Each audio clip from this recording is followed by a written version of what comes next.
آپ ارشاد فرما رہی ہیں کہ یقیناً کامیابی اور حقیقی کامیابی اور مکمل کامیابی وہ ہے کہ جہاں پر علی کی محبت پائی جاتی ہے. تو محبت چاہے علی کی حیات میں ہو یا علی کی حیات کے بعد. شقی، یقینی شقی اور مکمل شقی وہ ہے کہ جو علی سے بغض رکھتا ہے، چاہے ان کی حیات میں ہو یا ان کی حیات کے بعد.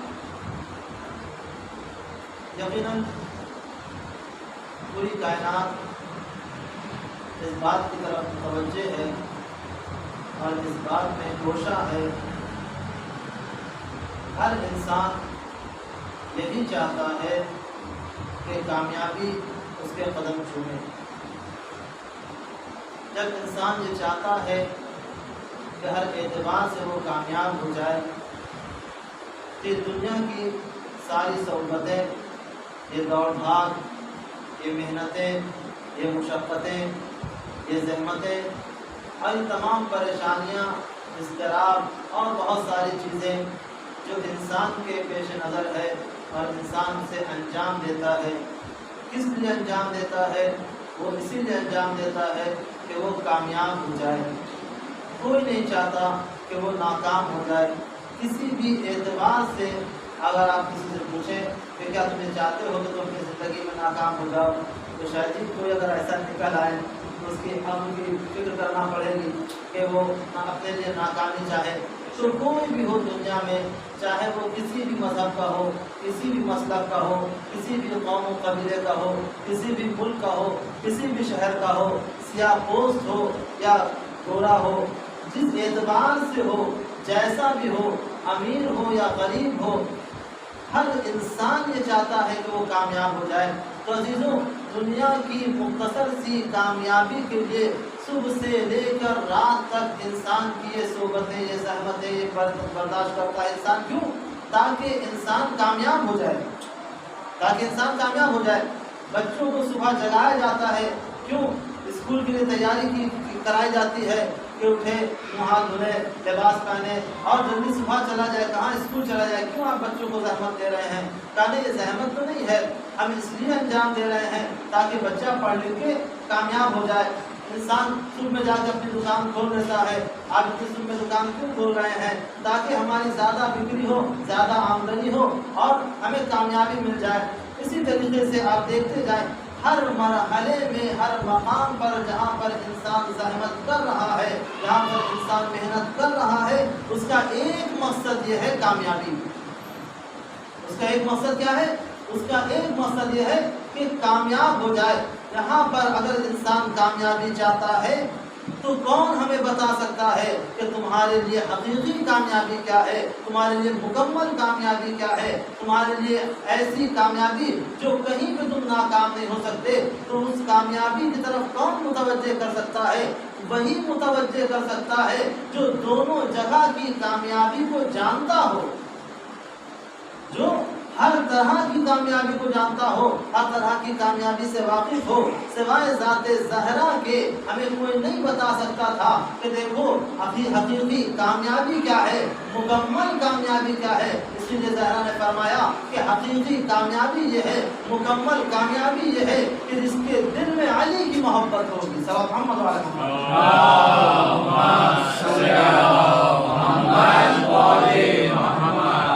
اور اسی کے برعکس حقیقی بدبختی کیا ہے، یقینی بدبختی کیا ہے؟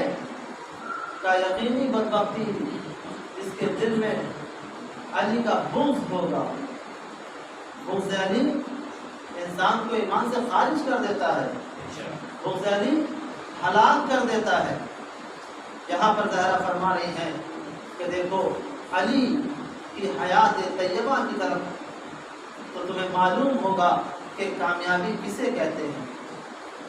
جب ہم رخ کرتے ہیں مولا کائنات کی حیات طیبہ کی طرف تو ہمیں پوری کائنات میں کوئی ایسا نظر نہیں آتا کہ جو دنیا میں آیا وہ خدا کے گھر میں، اور جب دنیا سے جا رہا ہے تو وہ خدا کا گھر ہے۔ دنیا میں آیا تو اللہ کی عبادت ہے، اللہ کا سجدہ ہے، دنیا سے جا رہا ہے تو اللہ کی عبادت ہے، اللہ کا سجدہ ہے۔ جہاں پوری حیات سجدہ خالق میں ہوگی وہاں ناکامی کہاں سے آ سکتی ہے؟ مولا کائنات بتا رہے ہیں کہ دیکھو کامیابی کسے کہتے ہیں۔ صحرا نے ہمیں بتا دیا کہ اگر تم کامیابی چاہتے ہو تو علی کی محبت کو اپنے دل میں جگا دو، اپنے دل کو علی کی محبت سے سرشار کر دو، کیونکہ علی کی ذات والا صفات مکمل عبادت الہی ہے، مکمل عبادت الہی ہے، اور جو بھی ان کی پیروی کرتا ہے، ان کو مانتا ہے، ان کے نقش قدم پر چلتا ہے، یقیناً وہ ایک دن کامیاب ہوتا ہے۔ ہر اعتبار سے مولا کائنات نے زندگی گزاری، صرف معجزاتی اعتبار سے نہیں گزاری، ایک انسانی پیکر میں رہ کر انسانی لحاظ کو بھی مد نظر رکھا ہے۔ جہاں بھوک ہوتی ہے وہاں بھوک ہے، جہاں پیاس ہوتی ہے وہاں پیاس ہے، جہاں زخم ہوتا ہے وہاں زخم ہے۔ ہر وہ تمام چیزیں جو انسان کے سامنے ہوتی ہیں انسان کے لیے ہوتی ہیں۔ اگر معجزاتی زندگی ہوتی تو انسان کہہ سکتا تھا کہ ان کی صرف ایک معجزاتی زندگی ہے، اس طرح کر نہیں، خود پیکر انسانی میں زندگی گزار کے بتانا کہ دیکھو ہمارے لیے کون سی چیز آسان ہے، ہم کس چیز کو انجام دے سکتے ہیں۔ عبادت الہی ہے علی کی زندگی، اور یہی دیکھا گیا کہ مولا کائنات کی ولادت ہوئی ہے، اور عرب میں اور اب تو ہر جگہ پہ ایک دستور یہ ہوتا ہے کہ بچے کو کپڑے سے لپیٹ دیا جاتا ہے، وہاں پر بھی کپڑے سے لپیٹ دیا جاتا تھا اور ہاتھوں کو باندھ دیا جاتا تھا۔ مولا کائنات کھول دیا کرتے تھے، پھر باندھ دیا، لپیٹ دیا، پھر کھول دیا۔ کہا یہ کیوں ہے کہ ہم ان کے ہاتھوں کو باندھتے ہیں لیکن یہ کھول دیتے ہیں؟ تو صحیح شاید مولا بتا رہے ہیں کہ اے مادر گرامی، میں اللہ کی عبادت کرتا ہوں اور یہ نہیں چاہتا کہ اللہ کی عبادت اس حال میں کیا جائے۔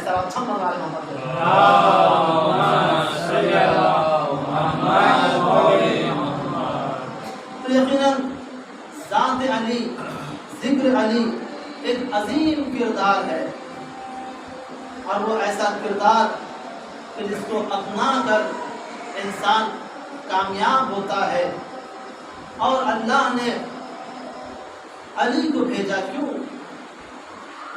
انسان کی ہدایت کے لیے، انسان کی ہدایت کے لیے۔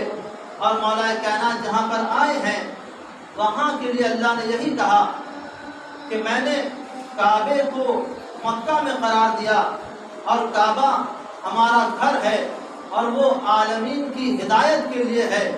وَفِيهِ آیَاتٌ بَيِّنَاتٌ، اور اس میں ایک کھلی ہوئی ہدایت ہے۔ کعبہ خود ایک ہدایت ہے، مبارک ہے، لیکن کیا کہا؟ وَفِيهِ آیَاتٌ بَيِّنَاتٌ، اور کعبے کے اندر ایک کھلی ہوئی ہدایت ہے۔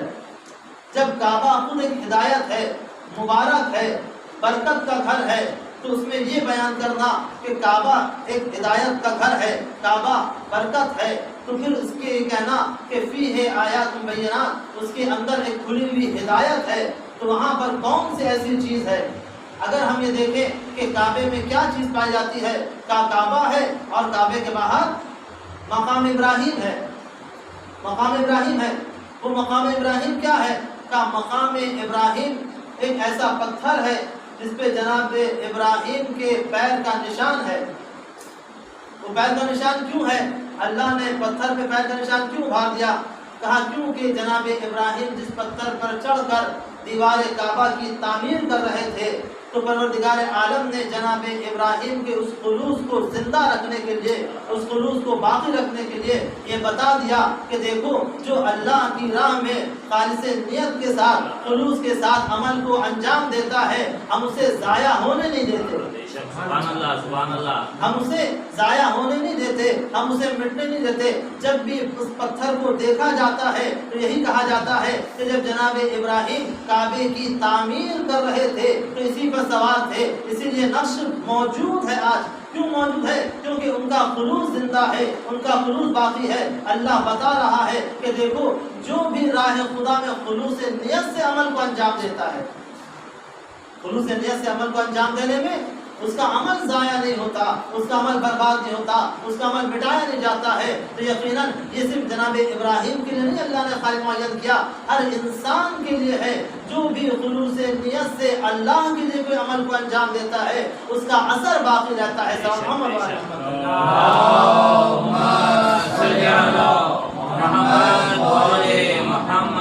جب اس کا اثر باقی رہتا ہے تو اللہ نے اس اثر کو پتھر پر باقی رکھا. تو جو ایک ہدایت کے گھر کی تعمیر کر رہا تھا، تو جو اصل ہدایت ہو وفیہ آیات بینات، باہر کی چیزیں تو ہمیں معلوم ہو گئی لیکن اندر کون ہے کعبے کے ہمیں نہیں پتا. وہ کون سی کھلی ہوئی ہدایت ہے؟ تو صحیح پروردگار عالم آواز دے گا، تو صحیح تم 13 رجب کو آؤ کعبے کے قریب، دیکھو دیوار کعبہ کو کس طریقے سے دیوار کعبہ شق ہوتی ہے، کس طریقے سے فاطمہ بنت اسد داخل ہوتی ہے، اور اس کے بعد کس طریقے سے دیوار کعبہ دوبارہ شق ہوتی ہے، اور اندر سے کون ظاہر ہوتا ہے. سلام محمد و محمد.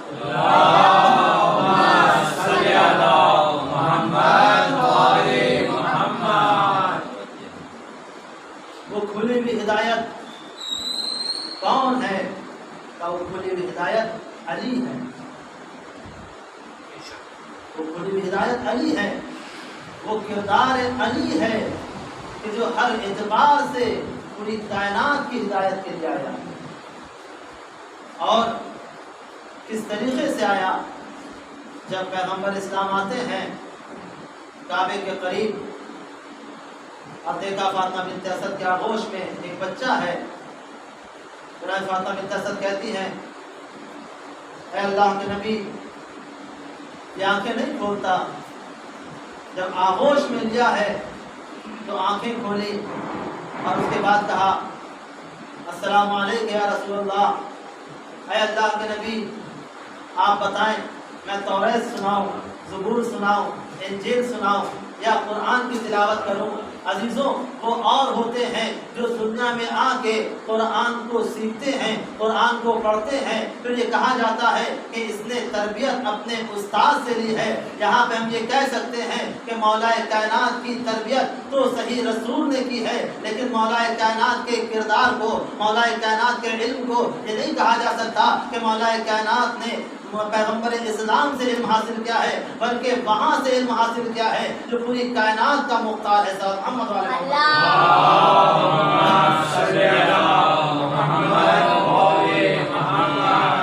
اس کے بعد اس آیت میں یہی کہا گیا کہ کعبہ ہدایت کا گھر ہے اور اس میں کھلی ہوئی ہدایت پائی جاتی ہے. جب کھلی ہوئی ہدایت پائی گئی اور یہ بھی دکھا دیا گیا کہ نقش پائے ابراہیم پتھر پہ تو بن گیا، لیکن جس کی کھلی ہوئی ہدایت کے لیے بیان کیا جا رہا ہے اس کا نقش کیا ہے؟ اس کا بھی نقش کہیں ہونا چاہیے. جب ظاہر میں ایک نقش ہے تو باطن میں بھی ایک نقش ہونا چاہیے. کہا دیکھو جس کا کام معماری کا تھا اس کا کام ظاہری پتھروں پہ نظر آ گیا، لیکن جس کا کام باطنی ہدایت کا تھا، جس کے لیے کہا گیا کہ اللہ کی کھلی ہوئی ہدایت کعبے میں پائی جاتی ہے تو اس کی محبت کا اثر بھی باطن میں ہوتا ہے. یہاں پتھر پہ اثر تھا جناب ابراہیم کا، وہ جناب ابراہیم نے بتا دیا کہ یہ پتھر پہ اثر ہمارے خلوص کا ہے، اور جہاں پر باطن میں اثر ہوتا ہے وہ محبت اہل بیت کا اثر ہوتا ہے جو مومنوں کے دلوں میں پایا جاتا ہے.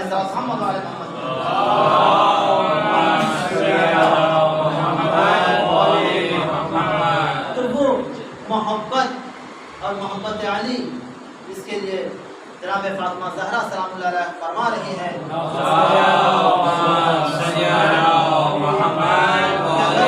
تمہیں کامیابی چاہیے اور حقیقی کامیابی چاہیے، یقینی کامیابی چاہیے تو تم علی سے محبت کرو.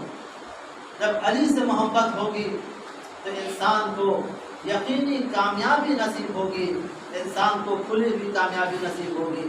تو جب کامیابی ان کی طرف ہے، ساری فضیلتیں یہاں پائی جاتی ہیں اور سب سے زیادہ فضیلت پائی جاتی ہے، پوری کائنات نے سب نے اس بات پہ اقرار کیا کہ سب سے زیادہ فضیلت اگر دیکھنا ہے تو علی کی ذات کو دیکھو، علی کی ذات کو دیکھو۔ حتیٰ کہ بیان کرنے والوں نے یہاں تک بیان کر دیا کہ الحمدللہ الذی جعل المفضول علی الفاضل۔ دیکھیے جملہ عجیب ہے جو عقل سے پرے ہے، عقل سے الگ ہے، کہ تمام تعریف اس اللہ کے لیے کہ جس نے مفضول کو فاضل پہ فضیلت دے دی۔ مفضول کبھی فاضل پہ فضیلت نہیں پا سکتا۔ سب سے زیادہ فضیلت کا اقرار بھی ہے اور اس کے بعد یہ بھی کہا جاتا ہے کہ مفضول کو فضیلت دے دی۔ تو جہاں پر سب سے زیادہ فضیلت پائی جاتی ہے وہ در اہل بیت ہے اور وہ ذات علی ہے۔ تو جب سب سے زیادہ فضیلت کے حامل علی ہیں تو یہ کہا جائے کہ پروردگار عالم نے جناب آدم کے سامنے سجدے کا حکم کیوں دیا؟ علی کے سامنے سجدے کا حکم دے دیتے تو کیونکہ زیادہ فضیلت پائی جا رہی تھی۔ جناب آدم کے سامنے سجدے کا حکم کیوں دیا؟ کہا یہ گیا کہ دیکھو جناب آدم کے سامنے جنہیں سجدے کا حکم دیا گیا ہے وہ انسان نہیں ہے، وہ ملائکہ ہیں۔ وہ انسان نہیں ہے، وہ ملائکہ ہیں۔ جناب آدم کے سامنے سجدہ کرنا یہ حکم پروردگار تھا۔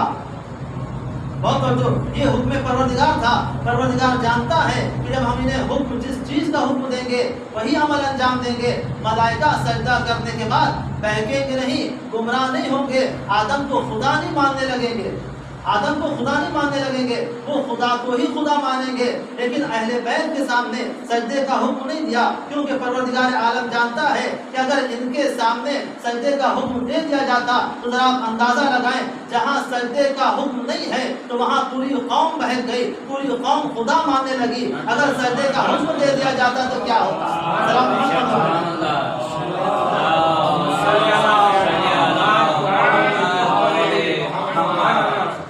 محبت اور محبت علی یہ جو مومنوں کے دل میں ہوتی ہے، اور کیسی محبت، ایک سجدہ کرنا اور ایک دل میں محبت کو رکھنا۔ انسان سجدہ کسے کہتے ہیں؟ کا سجدے کے معنی ہے سر کو جھکا دینا، چاہے وہ رضامندی کے ساتھ جھکائے یا غیر رضامندی کے ساتھ جھکائے، سر کو جھکا دینے کا نام ہے سجدہ۔ محبت جو انسان کے دل سے تعلق رکھتی ہے۔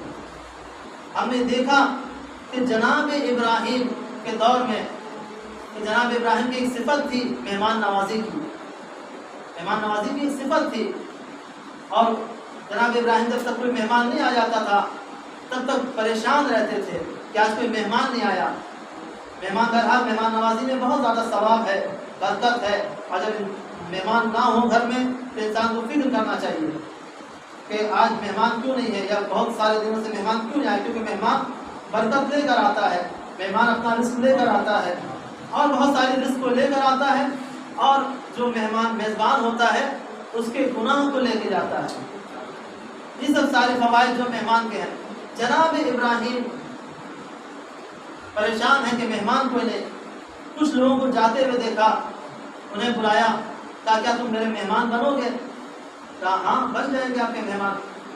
سجدہ اور محبت۔ کہا تم میرے مہمان بنو گے؟ کہا ہاں آپ کے مہمان بن جائیں گے۔ کہا ٹھیک ہے۔ جناب ابراہیم میزبانی کر رہے ہیں، انہوں نے کھانا جو تھا وہ تناول کیا، مسائل سب کچھ کرنے کے بعد جب وہ فارغ ہو کے جانے لگے تو جناب ابراہیم نے کہا کہ ٹھیک ہے تم جا تو رہے ہو، میں اللہ کا نبی ہوں، مجھے اللہ نے نبی بنا کر بھیجا ہے۔ وہ افراد جو کہ اللہ کو نہیں مانتے تھے، جناب ابراہیم کہتے ہیں میں تم سے چاہتا یہ ہوں کہ تم ایک مرتبہ سجدہ کر لو، ایک مرتبہ سجدہ کر لو۔ وہ بھی افراد شریف النفس رہے ہوں گے کہ جس نے ہمارے کو اتنا احسان کیا، جو کہہ رہا ہے اس کی بات کو مان لو، بہرحال ابھی کہہ رہا ہے تو سر کو جھکا دیتے ہیں۔ وہ سب سجدے میں چلے گئے۔ جناب ابراہیم نے دعا کی، پروردگار سر کو جھکانا میرا کام تھا، دلوں کو جھکانا تیرا کام تھا۔ دلوں کو جھکانا تیرا کام ہے. تو ایک ہے سجدہ جہاں پہ سر جھک رہا ہو، ایک ہے محبت جہاں پر انسان کا دل جھک رہا ہو. لیکن اگر ان دونوں چیزیں ایک ساتھ مل کر سجدہ ریز ہو جائے تو انسان کا فضیلت ہو جاتا ہے.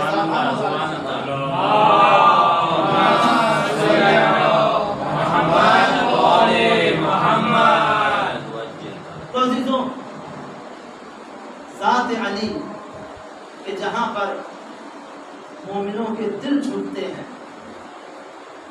اور یہ ذات وہ ذات ہے کہ اس کی تعریف، اس کی مدح صرف انسان نہیں کرتے، بلکہ انسان کے علاوہ جو چیزیں ہیں وہ بھی علی کی مدح سرائی کرتی ہیں. اور یہ ذات والا صفات وہ ذات ہے کہ جہاں پر ہم نے دیکھا کہ اللہ نے ہدایت کے لیے بھیجا ہے، تو کیا ان سے ہدایت لی گئی؟ اگر ہدایت لی گئی تو صحیح، ہدایت نہیں لی گئی تو اس کی وجہ کیا ہے؟ کیا کوئی نہیں جانتا ہے کہ علی بافضیلت ہے؟ کیا کوئی نہیں جانتا ہے کہ علی باکمال ہے؟ علی کو تنہا چھوڑ دینا کیوں؟ علی کی تنہائی کا سبب کیا ہے؟ کہا علی کی تنہائی کا سبب انسانوں کی غفلت ہے. انسانوں کی غفلت ہے. اللہ نے انسان کو خلق کیا، اور خلق کرنے کے بعد انسان کو نفس دیا. جو نفس ہے انسان کے پاس وہ کیا ہے؟ کہ ایک نفس ہے نفس امارہ، ایک نفس ہے نفس لوامہ. نفس امارہ انسان کو برائی کی طرف کھینچتا ہے، نفس لوامہ انسان کو اچھائی کی طرف کھینچتا ہے. ان دو نفسوں کے ساتھ اللہ نے اور کچھ نفس بنائے. ایک نفس ہے جس نفس کو نفس مطمئنہ کہتے ہیں. جو انسان کا نفس ہے اس میں اضطراب پایا جاتا ہے، پریشانی پائی جاتی ہے. جہاں پر اضطراب و پریشانی ہو تو وہاں پر جو نفس ہے وہ چاہتا یہ ہے کہ وہ مطمئن ہو جائے. بہت توجہ چاہتا ہوں، وہ چاہتا یہ ہے کہ مطمئن ہو جائے. دو نفس ہو گئے، ایک نفس امارہ، ایک نفس لوامہ. اسی کے ساتھ ساتھ دو چیزیں اور پائی جاتی ہیں انسان میں، ایک ہے علم اور ایک ہے جہل. اگر علم ہے تو انسان سکون میں ہے، انسان خوش ہے، انسان آرام سے ہے، انسان مطمئن ہے. لیکن اگر جہل ہے تو انسان پریشان ہے، انسان مضطرب ہے، انسان حیران ہے. علم اور جہل، نفس امارہ اور نفس لوامہ، علم کا کام ہے انسان کو اطمینان بخشنا، جہل کا کام ہے انسان کو پریشان کر دینا. جہل کا کام ہے انسان کو پریشان کر دینا. جب تک جہل میں اضافہ ہوتا جائے گا وہاں پر انسان کے اندر اضطراب بڑھتا جائے گا. لیکن جہاں پر علم ہوگا وہاں انسان مطمئن ہوتا جائے گا. اسی نفس کے ساتھ، اسی علم کے ساتھ اللہ نے ایک چیز کو انسان کے اندر رکھا، وہ ہے جستجو اور تلاش. وہ ہے جستجو اور تلاش. کس اعتبار سے؟ کہ آپ دیکھیں ہمارے اندر علم بھی پایا جاتا ہے، جہل بھی پایا جاتا ہے. تو یہ نہیں کہہ سکتا کہ میں ہر چیز کا عالم ہوں. کوئی دنیا میں کوئی نہیں کہہ سکتا کہ میں ہر چیز کا عالم ہوں، ہر تمام علم ہے، سوائے اس ذات والا صفات کے کہ جو صرف منبر پہ اعلان کر سکتا ہے جو چاہے مجھ سے پوچھ لو. مولا کرام نے یہی کہا کہ من قال انا عالم، اگر کوئی یہ کہے کہ میں عالم ہوں تو سمجھ جاؤ فہو جاہل، سمجھ جاؤ کہ وہ جاہل ہے، اپنے علم کا اقرار تو نہیں کر سکتا. تو علم میں ایک چیز جو پائی جاتی ہے وہ جستجو تلاش. مثال کے طور پر کہ اگر ہم یہاں سے نکلیں، اگر اپنے آفس جا رہے ہیں یا اپنے کام میں کسی مقصد سے ہم نکلے، ہمارا راستہ طویل ہے، ہم نے راستے میں دیکھا ایک جگہ پر لوگ جمع ہیں، بھیڑ لگائے کھڑے ہیں. ہم نے اس بھیڑ کو دیکھ لیا، اس مجمع کو دیکھ لیا، لیکن ہم سواری پر سوار تھے، ہم جا رہے تھے، لیکن ہماری فکر ہوئی کہ آخر یہ مجمع کیوں ہے، یہ بھیڑ کیوں لگی ہے. ہم خود اپنے سے سوال کرتے جا رہے ہیں، شاید کیونکہ عید کا ٹائم ہے، کوئی دکاندار اپنا سامان بیچ رہا ہوگا اس لیے بھیڑ لگی ہوئی ہے، یا ہو سکتا ہے کوئی لیڈر تقریر کر رہا ہوگا کیونکہ الیکشن بھی قریب ہے، کوئی لیڈر تقریر کر رہا ہوگا اس لیے بھیڑ لگی ہے، یا کوئی حادثہ ہو گیا ہوگا اس لیے بھیڑ لگی ہے۔ یہ ہماری جستجو، یہ ہماری تلاش باقی رہے گی جب تک ہمیں اس کا علم نہ ہو جائے، جب تک ہمیں اس کا علم نہ ہو جائے، ہم اپنے مقصد تک پہنچ جائیں، اپنے مقصد سے پھر واپس آ جائیں، اپنے گھر واپس آ جائیں، لیکن ہمارا ذہن متلاشی رہے گا کہ آخر وہاں پر مجمع کیوں لگا تھا۔ جب تک ہمیں علم نہ ہو جائے تب تک ہم مطمئن نہیں ہو سکتے، تب تک ہم مطمئن نہیں ہو سکتے۔ یہ جستجو اور تلاش انسان کو مطمئن کرتی ہے، تو جہاں پر انسان کو علم حاصل ہو جاتا ہے، انسان کو علم حاصل ہو جاتا ہے، وہاں پر انسان مطمئن ہو جاتا ہے۔ یہی وجہ ہے کہ بہت سارے انبیاء نے یہی کہا کہ پروردگار عالم ہمیں تجھ پر یقین تو ہے، لیکن تو موت کے بعد دوبارہ زندہ کیسے کرے گا؟ اپنے نفس کو مطمئن کرنے کے لیے میں چاہتا ہوں کہ تو مجھے کوئی نشانی دکھا دے۔ بہت سارے انبیاء کا واقعہ ہے، جناب ابراہیم کا ہے، جناب عیسیٰ کا ہے، جناب عزیز و عزیر کا ہے۔ جناب عزیز و عزیر نے کیا کہا تھا؟ جناب عزیر نے کہ جو ایک بستی سے گزر ہوا اور بستی میں گزرنے کے بعد جناب عزیر نے یہی دیکھا تھا کہ پوری بستی ویران ہے، ہڈیاں کچھ پڑی ہوئی ہیں۔ جب ہڈیاں پڑی ہوئی ہیں تو پروردگار سے یہی کہا، پروردگار تو دوبارہ انہیں کیسے زندہ کرے گا؟ دوبارہ انہیں کیسے زندہ کرے گا؟ یقین تو ہے دوبارہ زندہ ہوں گے، لیکن کیسے زندہ کرے گا؟ اس بات کا کیسے یقین ہو جائے؟ جیسے انہوں نے اس سوال کو سوچا تھا، جناب پروردگار عالم نے جناب عزیر کو وہیں پہ روک دیا، وہیں پہ روک دیا، اور اس کے بعد 100 سال کے بعد جگایا۔ جب 100 سال کے بعد جاگے تو کیا دیکھا کہ ان کا کھانا بھی ویسے رکھا ہوا ہے، اور جو جانور تھا وہ ختم ہو چکا ہے، اس کی کچھ ہڈیاں پڑی ہوئی ہیں۔ جب جناب ان سے پوچھا گیا کہ یہ بتائیے آپ کیا کر رہے تھے؟ کہا میں سو گیا تھا۔ کہا کتنا سوئے؟ کہا شاید یہی 1-2 دن، 2 یا 3 دن۔ عام طور سے ایسے سونے والا جلدی سچ نہیں بولتا ہے، اگر کسی کو جگایا جائے کیا کر رہے ہو؟ کہا جاگ رہے ہیں۔ بہرحال کہا 2 دن یا 3 دن معمولی سے جو دن ہوتا ہے۔ کہا نہیں، آپ 100 سال تک سوتے رہے، آپ 100 سال تک سوتے رہے۔ اب جب جناب عزیر نے دیکھا کہ ان کا کھانا ویسے ہی رکھا ہوا ہے اور اس کھانے سے ویسے ہی خوشبو آ رہی ہے جس طریقے سے وہ گھر سے لے کے چلے تھے، پھر دیکھا کہ آپ کی سواری کہاں ہے؟ کہا سواری کہاں ہے؟ کہا اس کی کچھ ہڈیاں پڑی ہوئی ہیں۔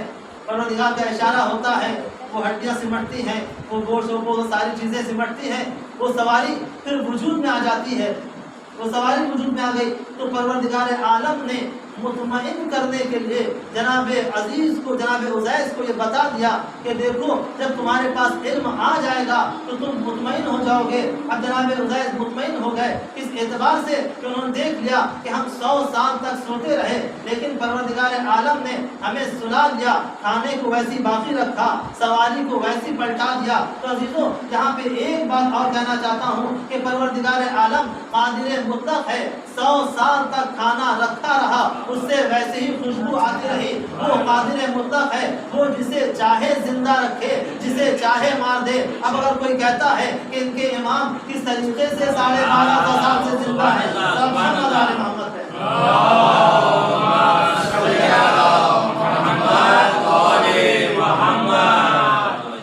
پھر پروردگار عالم نے سواری کو واپس پلٹا کر یہ بھی دکھا دیا کہ دیکھو جو جناب عزیر کی سواری تھی وہ اپنی شکل میں واپس آئی ہے۔ معلوم یہ ہوا نبی کے پہلو میں سونے والا جانور کبھی انسان کی صورت میں نہیں اٹھایا جائے گا، جب وہ واپس آئے گا تو جانوروں کی صورت میں آئے گا۔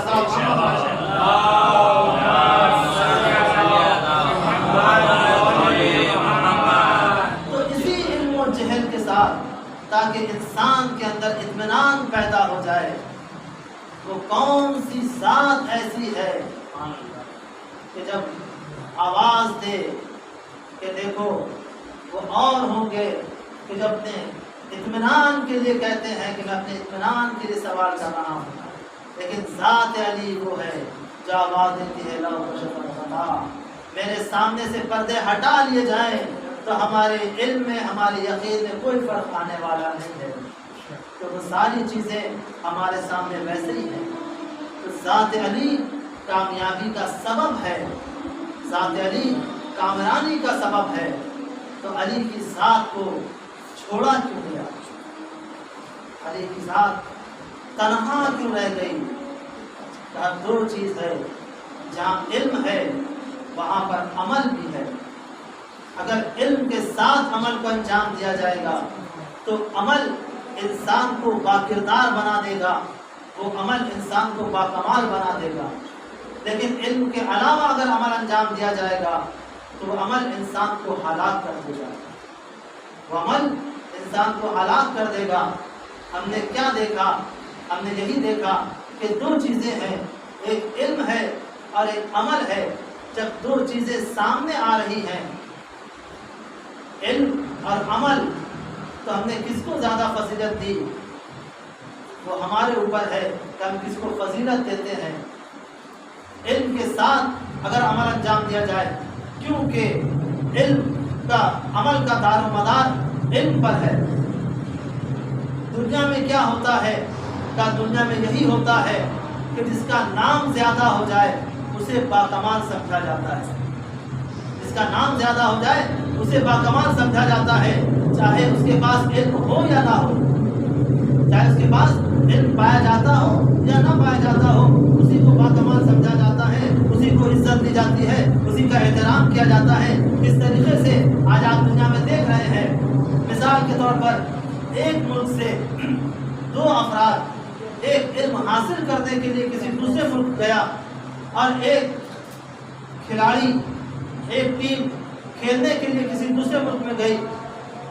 جب کھلاڑی کھیل کر واپس پلٹی اور جیت کے واپس پلٹی، اور وہ شخص جو علم حاصل کرنے کے لیے گیا تھا وہ آخری ڈگری لے کر واپس پلٹا، دونوں ایک ہی فلائٹ میں آئے۔ یہ کھیلنے کے لیے گئے تھے، جیت کے آ رہے ہیں، وہ علم حاصل کر کے آ رہا ہے۔ اب یہاں پر دیکھا جاتا ہے، آپ بھی دیکھتے ہیں اخباروں میں، سرخیوں میں سب سے فرنٹ پیج پہ کس کی تصویر ہوتی ہے؟ ان کھلاڑیوں کی تصویر ہوتی ہے جو کھیل کے آ رہے ہیں، جو جیت کے آ رہے ہیں۔ ان کے استقبال کے لیے پرائم منسٹر بھی پہنچ رہے ہیں، وزیر و وزراء بھی پہنچ رہے ہیں، بڑے عزت دار لوگ بھی پہنچ رہے ہیں کہ یہ ہمارے ملک سے گیا تھا، وہاں پہ اس نے کھیلا ہے اور جیت کے واپس آ رہا ہے۔ وہیں پر ایک شخص جو علم حاصل کر کے آ رہا ہے، آخری ڈگری لے کر آ رہا ہے۔ اب یہاں پر کچھ اخبار والے تھے، انہوں نے دونوں کی تصویریں لی، اور جو کھلاڑی تھے ان کی تصویر سامنے پہلے پیج پہ رکھی، اور جو علم حاصل کر کے آ رہا تھا اس کی تصویر چوتھے پیج پہ رکھی۔ کیوں؟ کیونکہ یہاں پر انسان کو اتنا شعور نہیں ہے کہ کسے باکمال کہنا چاہیے، کسے بے کمال کہنا چاہیے، کسے باکمال کہنا چاہیے، کسے بے کمال کہنا چاہیے۔ جو باکمال تھا وہ چھپ گیا، جس کے اندر کوئی کمال نہیں پایا جاتا تھا وہ سامنے آ گیا۔ سماج نے مولا کائنات کے ساتھ یہی غداری کی ہے، جو سامنے ابھار کے لائے گئے انہیں اپنا باکمال سمجھ کر ان کی بیعت کر لی، اور جو باکمال تھا اسے چھپا دیا، اسے چھپا دیا۔ اور یہ سماج کی غداری جو ہر دور میں پائی جاتی ہے، جہاں باکمال افراد ہوتے ہیں انہیں چھپا دیا جاتا ہے، اور وہ افراد جن کے پاس کچھ مال و دولت ہوتا ہے، کچھ جاؤ حشم ہوتا ہے، کچھ طاقت کے زور پر، کچھ ووٹ کے زور پر، کچھ ہٹ درمی کے زور پر جب وہ سامنے آتے ہیں تو ان کی عزت و احترام کیا جاتا ہے۔ یہ اس دور سے چلا آ رہا ہے۔ تو جو باکمال تھے ان سے دامن کو چھڑا لیا گیا اور ان کا ساتھ چھوڑ دیا گیا۔ جب ساتھ چھوڑ دیا گیا تو اس تنہائی میں زہرا کا گریہ سامنے آیا کہ علی با فضیلت، علی با کمال، اور اس کا ساتھ چھوڑ دیا جائے۔ کیوں؟ یہ انسان کی غفلت ہے۔ غفلت کیا ہوتی ہے؟ کہ غفلت وہ ہوتی ہے کہ جب اگر کوئی انسان واقعاً سو رہا ہو تو اسے جگایا جا سکتا ہے، لیکن ایسی آنکھ بند کر کے پڑا ہوا ہو اسے جگایا نہیں جا سکتا۔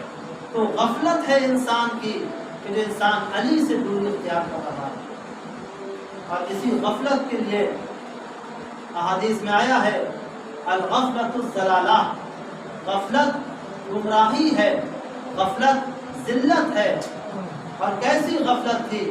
آپ دیکھیں تو جناب کمیل مولا کائنات کے ساتھ ہیں، رات کا وقت ہے، اور جناب کمیل نے سنا کہ کوئی قاری قرآن بہترین تلاوت کر رہا ہے، جناب کمیل کہتے ہیں مولا کتنا اچھا قاری ہے، کتنی بہترین تلاوت کر رہا ہے۔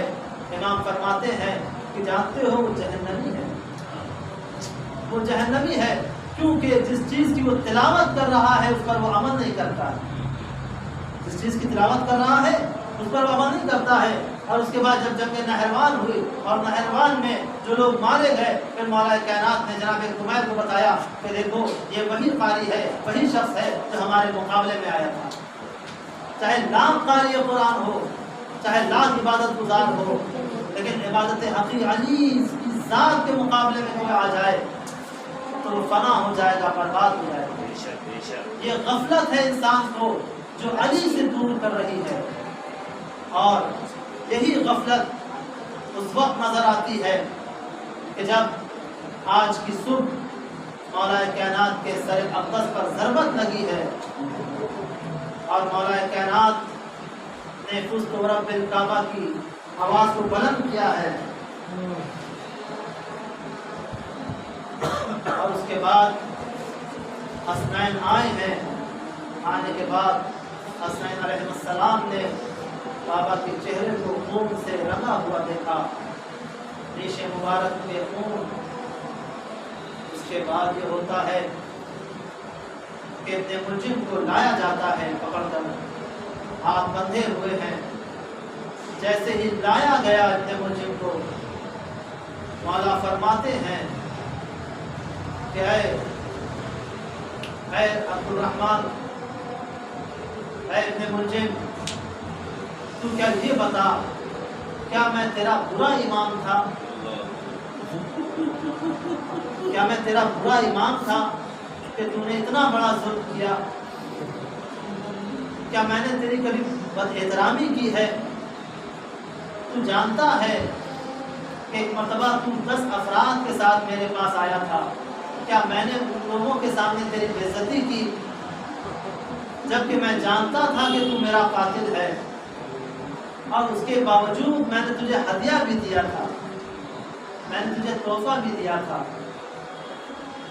کیا میں تیرا اتنا برا امام تھا کہ تو مجھ پر اتنا بڑا ظلم کرتا؟ جورج جرداق جس نے 30 سال تک مولا کائنات کے بارے میں کتاب لکھی، اس نے یہی کہا کہ یہ نتیجہ ہے غفلت کا، امام سے غفلت کا نتیجہ ہے کہ جب کوئی اپنے امام سے غافل ہوتا ہے تو اسی طریقے سے وہ ظلم کرتا ہے، کیونکہ ان کی فضیلت اس کے سامنے ہوتی ہے لیکن وہ غافل ہے اور اسے اپنانے کے لیے تیار نہیں ہے۔ اللہ اکبر! یہ غافلین میں سے وہ افراد ہیں جو علی کو باکمال نہیں سمجھتے یا علی کی فضیلت کو گھٹاتے ہیں، لیکن ہم نے دیکھا جہاں پر غفلت نہیں ہوتی ہے، جہاں بیداری ہوتی ہے، جہاں بصیرت ہوتی ہے، وہاں پر ہمیں ایسے بھی کلمات نظر آتے ہیں کہ یہ مولا کائنات سے پہلا شخص جو ملاقات کر رہا تھا ابن ملجم تھا۔ ابن ملجم کے بعد حجر ابن عدی آتے ہیں، حجر ابن عدی کے ساتھ ساتھ جناب اسباب بن نباتہ آتے ہیں، اور نئے سے ملاقات کے لیے آتے رہے۔ حجر ابن عدی آتے ہیں، کس اعتبار سے آتے ہیں؟ آنے کے بعد مولا کے لیے اشعار پڑھ رہے ہیں، مولا کی آنکھیں کھلتی ہیں، مولا فرماتے ہیں بیٹا حسن یہ کون ہے؟ کہا بابا حجر ابن عدی ہے، آپ کے صحابی حجر ابن عدی ہیں، کہا انہیں میرے قریب بلاؤ۔ حجر ابن عدی قریب آئے، آنکھوں سے آنسو جاری ہے، کہا مولا جو یتیم تھے وہ دوبارہ یتیم ہو گئے، مولا جو بے سہارا تھے وہ دوبارہ بے سہارا ہو گئے، مولا ہدایت کے ستون گر گئے، مولا ہم گریا کر رہے ہیں۔ امام کہتے تم کیوں گریا کر رہے ہو؟ کہا مولا ہم اپنے لیے گریا کر رہے ہیں۔ اس کے بعد امام ایک سوال کرتے ہیں، امام ایک سوال کرتے ہیں، اے حجر یہ بتاؤ، اے حجر یہ بتاؤ، اگر کوئی تم سے یہ کہے کہ تم اپنے امام علی کو برا بھلا کہو، ان پر سب کو شتم کرو، ان سے بیزاری اختیار کرو، تو حجر تم بتاؤ تم کیا کرو گے؟ حجر ابن عدی کہتے ہیں مولا یہ کیسے ممکن ہے؟ مولا اگر مجھے ٹکڑے ٹکڑے کر دیا جائے تو ہرگز میں ایسا نہیں کر سکتا۔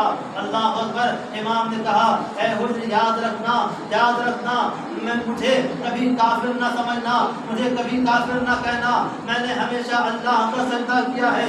حجر ابن عدی گریہ کر رہے ہیں، مولا مجھے ٹکڑے ٹکڑے کر دیا جائے، لیکن میں ایسا کیسے کر سکتا ہوں؟ مولا مجھے آگ میں جلا دیا جائے، لیکن آپ کی محبت ہمارے دلوں میں باقی رہنے والی ہے۔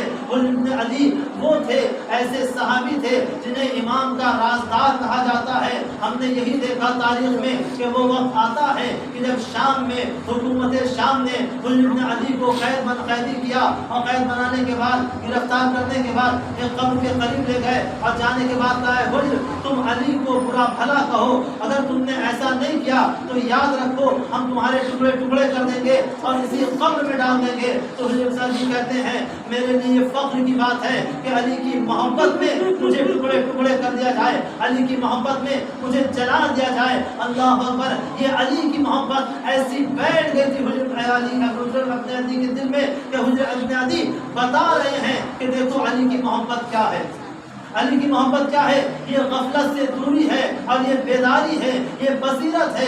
جہاں بصیرت پائی جائے گی وہاں علی کی محبت ایسی سرشار رہے گی۔ اس کے بعد ہم نے یہ دیکھا اسبغ بن نباتہ آتے ہیں مولا سے ملنے کے لیے، اور اس کے بعد مولا فرماتے ہیں اسبغ بن نباتہ سے، اے اسبغ تم مجھے کیا مانتے ہو؟ کہا مولا آپ ہمارے آقا ہیں، آپ ہمارے مولا ہیں۔ پھر امام فرماتے ہیں پیغمبر نے مجھ سے 3 چیز کہی تھی، میں چاہتا ہوں تمہیں بتا دوں۔ ایسے عالم میں جہاں ضربت لگی ہے، کبھی آنکھیں بند ہوتی ہیں، کبھی آنکھیں کھلتی ہیں، اور اسی وقت امام کس طریقے سے ہدایت کر رہے ہیں اور اپنی مظلومیت کو بیان کر رہے ہیں۔ کہا کیا پیغمبر نے فرمایا؟ کہا دیکھو پیغمبر نے کہا تھا آقا من والدے فرحمۃ اللہ علیہ، دیکھو اللہ کی لعنت اس پر ہوتی ہے جس کے والدین اپنے بچوں کو آنکھ کر دیں، اپنے بچوں کو آف کر دے، ان بچوں پہ اللہ کی لعنت ہوتی ہے۔ پھر امام فرماتے ہیں اللہ کی لعنت ان لوگوں پر ہوتی ہے جو مزدوروں کا حق ادا نہیں کرتے۔ کوئی مزدور مزدوری کرے اور اس کا حق ادا نہ کیا جائے تو جو حق ادا نہیں کرتا اس پہ اللہ کی لعنت ہوتی ہے۔ پھر امام فرماتے ہیں کہ دیکھو اے اسبغ، دیکھو اللہ کی لعنت اس پہ ہوتی ہے، اللہ کی لعنت اس پہ ہوتی ہے کہ جو اپنے مولا اور آقا اور رہبر کو تنہا چھوڑ دے اور اس کے ساتھ خیانت کرے۔ تو 3 چیزیں امام نے بتائی، اسے اسبغ بن نباتہ سے ایک اللہ کی لعنت اس پر ہے، ان اولاد پر جو اولاد آق ہو جائیں، اور ان لوگوں پہ لعنت ہے اللہ کی جو مزدوروں کا حق ادا نہیں کرتے، اور ان لوگوں پہ لعنت ہے اللہ کی جو اپنے امام آقا رہبر کے ساتھ خیانت کرتے ہیں۔ کہا اسبغ بن نباتہ نے اچھا، اور امام پیغمبر نے کیا فرمایا؟ مولا فرماتے ہیں اے اسبغ بن نباتہ ذرا تم غور کرو کہ اس امت نے میرے ساتھ کیا کیا، اس امت نے میرے ساتھ کیا کیا۔ پیغمبر نے یہی کہا تھا کہ علی میں اور تم اس امت کے باپ ہو، اگر ہم باپ ہیں تو ہماری اولاد کیسی ہے کہ جو ہمیں چھوڑ کے چلی گئی۔ اے اسبغ تم یہ جانتے ہو کہ میں نے اس امت کے لیے کون سی خدمت انجام دی ہے، اور آج جو حق ہمیں دینا چاہیے تھا، پیغمبر نے جس حق کو بیان کیا تھا، آج جو حق ہم سے چھین لیا گیا۔ اس کے بعد یہ کہا کہ دیکھو پیغمبر نے یہی کہا تھا کہ وہ قوم پہ لعنت اللہ کی، ان افراد پہ لعنت ہو کہ جو اپنے آقا اور امام کے ساتھ خیانت کرتے ہیں۔ تو بتاؤ کہ میں ان کا کیسا امام تھا۔ اللہ اکبر، امام آخری وقت میں اپنی تنہائی کا اعلان کر رہے ہیں، آخری وقت میں امام اپنی مظلومیت کا اعلان کر رہے ہیں۔ اس طریقے سے کئی افراد ملاقات کے لیے آتے ہیں اور امام بیان کرتے جاتے ہیں۔ ایک وقت وہ آتا ہے کہ جب طبیب کو بلایا گیا، اور طبیب کو اس طریقے سے بلایا جاتا ہے کہ جہاں پر امام کو مسجد سے گھر کی طرف بیت الشرف کی طرف لایا جا رہا تھا، لاتے ہوئے اتنا خون بہ رہا تھا کہ سارے صحابی پریشان تھے کہ مولا یہ کیسا ظلم ہو گیا آپ پر۔ لیکن آپ جانتے ہیں جیسے ہی امام کو گلیب میں بیت الشرف کے نزدیک لایا گیا تو امام نے امام حسن سے کہا تھا اے بیٹا تمام اصحاب سے کہو کہ وہ اپنے اپنے گھر واپس چلے جائیں۔ کہا بابا یہ تو آپ کے چاہنے والے ہیں، بابا یہ تو آپ کے صحابی ہیں، بابا یہ تو آپ کے ساتھی ہیں، انہیں کیوں نصرت کر رہے ہیں؟ کہا بیٹا حسن میں نہیں چاہتا ہوں زینب و کلثوم کی آواز اتنا محرم کے کانوں میں جائے۔ اللہ اللہ کتنا اہتمام ہے، کتنا اہتمام ہے۔ اللہ اکبر۔ اس کے بعد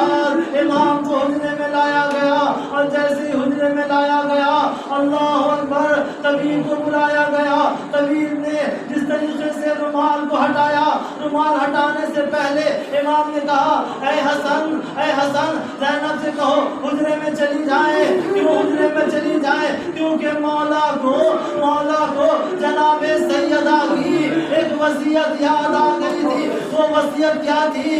جناب سیدہ نے مولا سے وصیت کی تھی, اے علی, اے علی, جب مجھے غسل و کفن دیے گا تو زینب سامنے نہ ہو, کیونکہ میں نہیں چاہتی زینب میرے زخم سے آمادہ ہو. میں اپنا زخم زینب کو نہیں دکھانا چاہتی. اللہ اکبر. علی کو یہ وصیت یاد آ گئی زہرا کی. کہیں زینب